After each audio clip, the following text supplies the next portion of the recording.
부처님의 숨결에서 시작해서 8만 개의 목판에 이르기까지 정말 엄청난 이야기죠. 이 방대한 불교의 가르침이 수천 년이라는 시간을 어떻게 견뎌내고 또 체계적으로 정리되고 마침내 지켜졌는지 그 놀라운 여정을 지금부터 한번 따라가 보겠습니다.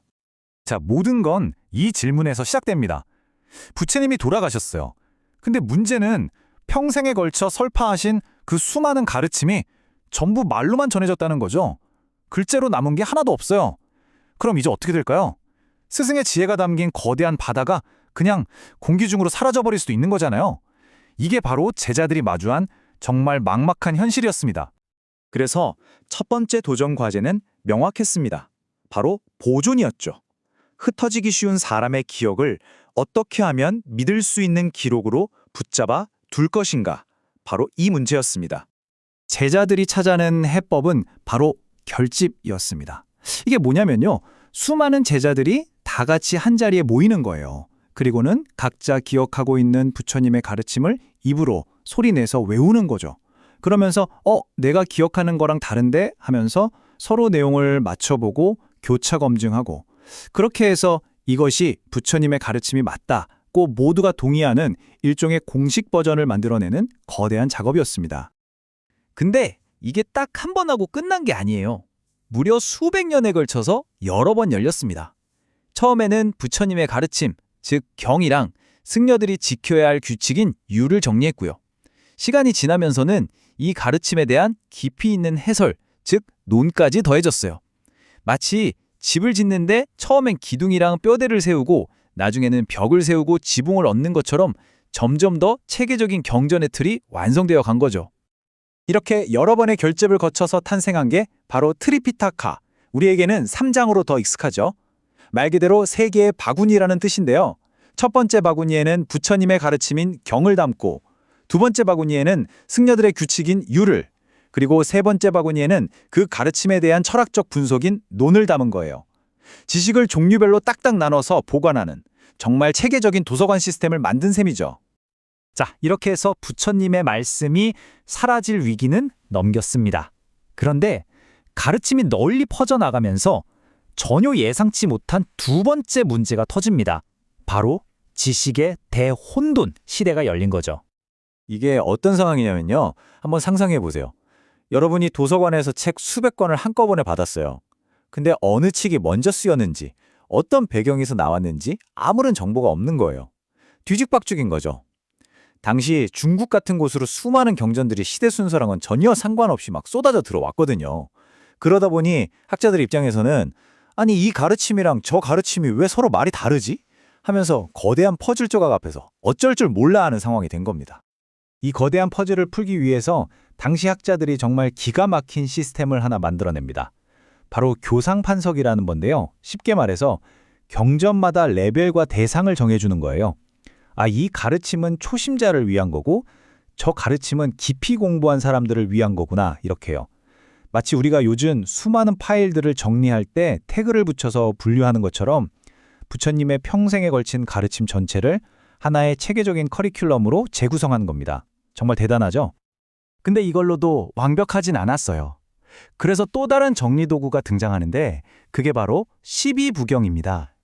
교상판석이 가르침의 수준에 따른 분류였다면 12부경은 스타일에 따른 분류예요.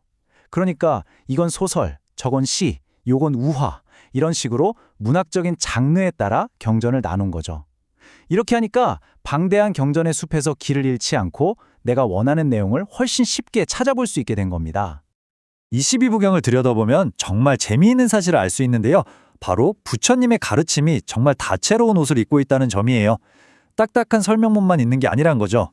부처님이 직접 말씀하신 산문, 즉 수트라도 있지만 노래처럼 운율이 있는 시, 가타도 있고요.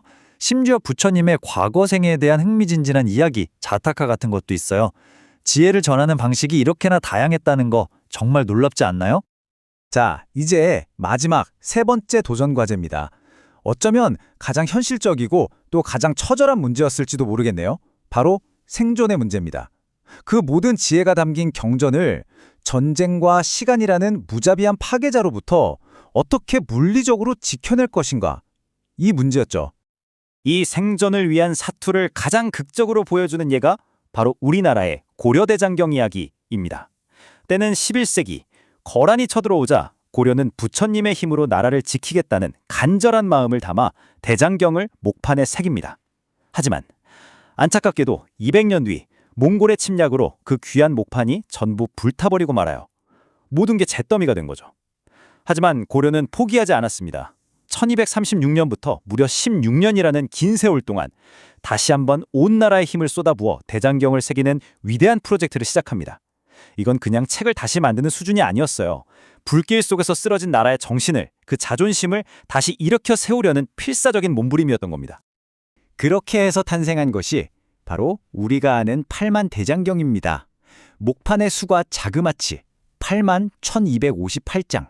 이 어마어마한 양의 목판을 전부 사람 손으로 한자 한자 새겼다는 거예요.